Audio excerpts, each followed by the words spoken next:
Tuhan bersamamu.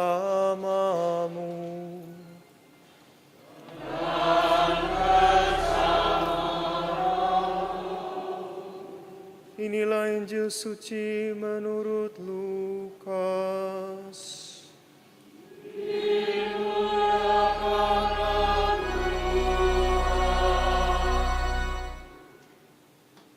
Pada hari pertama dalam pekan itu, 2 orang dari murid-murid Yesus pergi ke sebuah desa bernama Emmaus yang terletak kira-kira 11 km dari Yerusalem.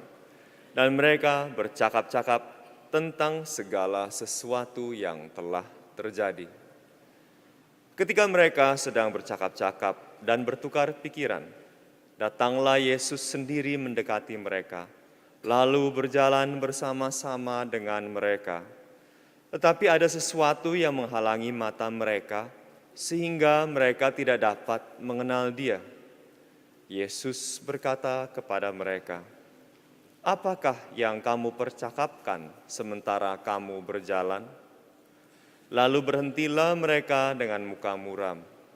Seorang dari mereka, namanya Kleopas, menjawabnya, "Apakah engkau satu-satunya orang asing di Yerusalem yang tidak tahu apa yang terjadi di situ pada hari-hari ini?" Katanya kepada mereka, "Apakah itu?" Jawab mereka, "Apa yang terjadi dengan Yesus orang Nazaret? Dia adalah seorang nabi yang berkuasa dalam pekerjaan dan perkataan di hadapan Allah dan di depan seluruh bangsa kami. Tetapi imam-imam kepala dan pemimpin-pemimpin kami telah menyerahkan Dia untuk dihukum mati, dan mereka telah menyalibkannya. Padahal kami dahulu mengharapkan bahwa Dialah yang akan membebaskan bangsa Israel."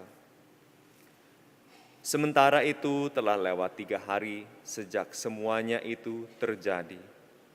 Tetapi beberapa perempuan dari kalangan kami telah mengejutkan kami. Pagi-pagi buta mereka telah pergi ke kubur dan tidak menemukan jenazahnya. Lalu mereka datang dengan berita bahwa telah kelihatan kepada mereka malaikat-malaikat yang menyatakan bahwa Yesus hidup. Beberapa teman kami pun telah pergi ke kubur itu dan mendapati sama seperti yang dikatakan perempuan-perempuan itu. Tetapi Yesus sendiri mereka tidak lihat.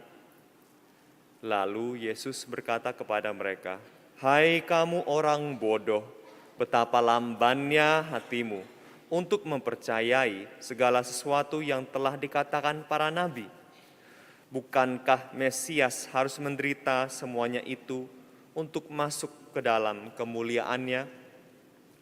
Lalu Ia menjelaskan kepada mereka apa yang tertulis tentang Dia dalam seluruh kitab suci, mulai dari kitab-kitab Musa dan segala kitab nabi-nabi. Mereka mendekati desa yang mereka tuju, lalu Ia berbuat seolah-olah hendak meneruskan perjalanannya. Tetapi mereka sangat mendesaknya. "Tinggallah bersama-sama dengan kami, sebab hari telah menjelang malam dan matahari hampir terbenam." Lalu masuklah Ia untuk tinggal bersama-sama dengan mereka. Waktu duduk makan dengan mereka, Ia mengambil roti, memberkati, lalu memecah-mecahkannya dan memberikannya kepada mereka. Ketika itu terbukalah mata mereka dan mereka pun mengenali Dia. Tetapi Yesus lenyap dari tengah-tengah mereka. Kata mereka satu sama lain, "Bukankah hati kita berkobar-kobar ketika Ia berbicara dengan kita di tengah jalan dan ketika Ia menerangkan kitab suci kepada kita?" Lalu bangunlah mereka dan langsung kembali ke Yerusalem. Di situ mereka mendapati ke-11 murid. Mereka sedang berkumpul bersama teman-teman mereka. Kata mereka kepada kedua murid itu, "Sungguh, Tuhan telah bangkit dan telah menampakkan diri kepada Simon." Lalu kedua murid itu pun menceritakan apa yang terjadi di tengah jalan dan bagaimana mereka mengenali Yesus pada waktu ia memecah-mecahkan roti. Demikianlah sabda Tuhan.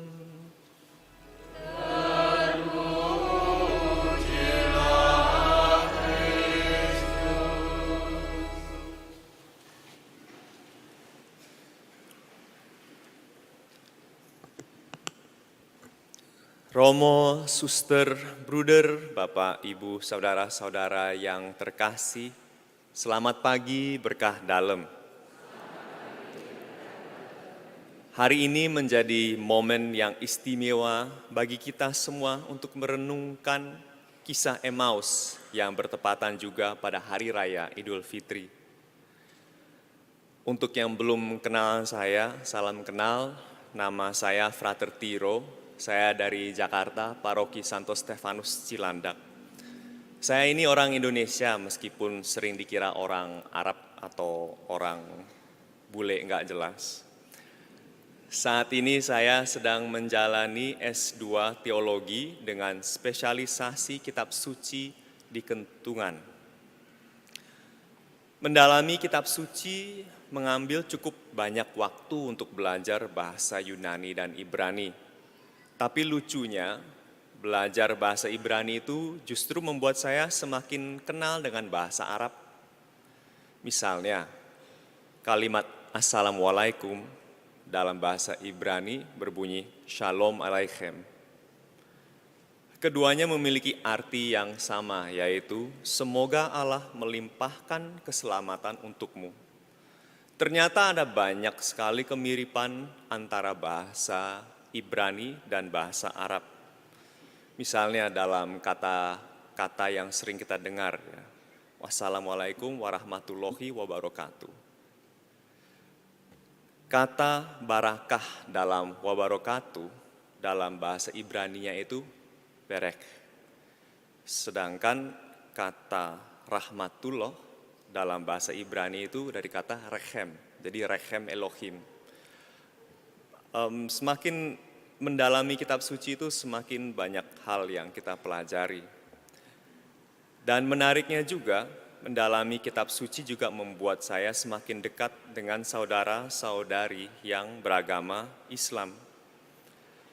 Meskipun opa saya beragama Kristen Protestan dan ibu saya Katolik, kebetulan banyak dari sisi keluarga ibu beragama Islam.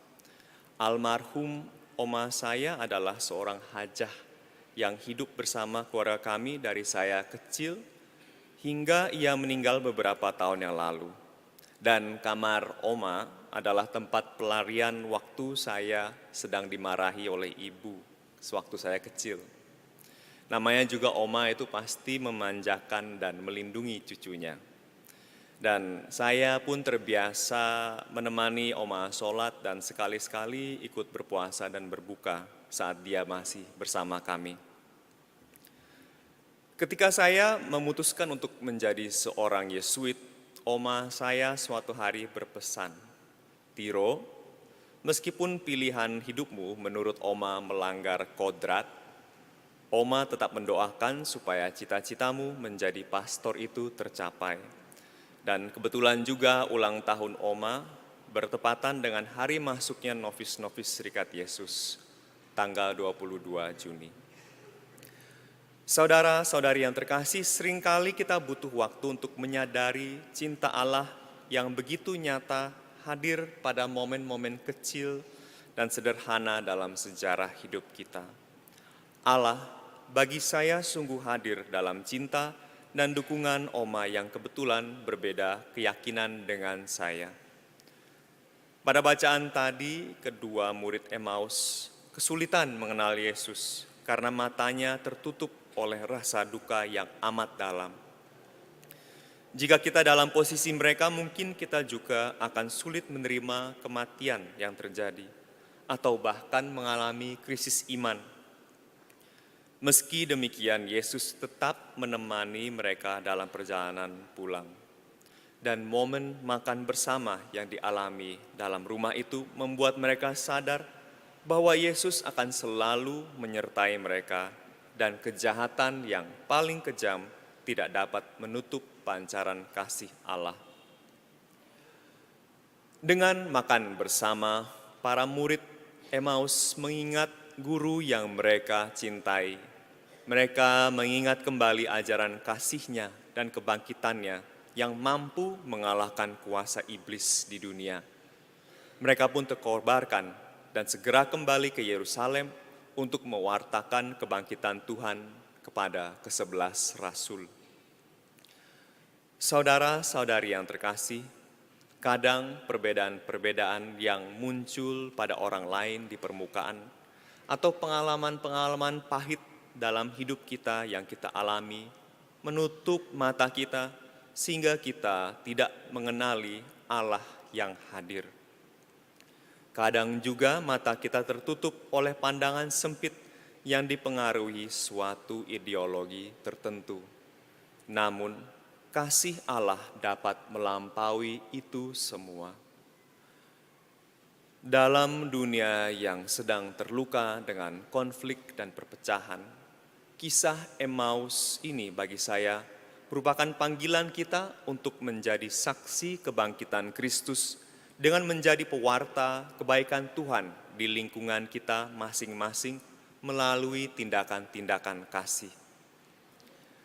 Sebagai penutup renungan hari ini, saya ingin mengutip kata-kata dari Bapa Suci dalam dokumen Abu Dhabi tentang persaudaraan manusia untuk perdamaian dunia dan hidup beragama. Iman kepada Allah mempersatukan dan tidak memecah belah. Iman itu mendekatkan kita, kendati pun ada berbagai macam perbedaan dan menjauhkan kita dari permusuhan dan kebencian. Semoga dengan semakin berkembangnya iman kita akan Kristus, kita semakin dapat menjadi cermin-cermin kecil yang mampu memancarkan kasih Allah kepada semua orang dalam dunia yang kadang gelap karena politik prasangka dan konflik ideologi. Selamat merayakan libur Lebaran bersama keluarga dan kerabat dengan gembira. Kemuliaan kepada Bapa dan Putra dan Roh Kudus.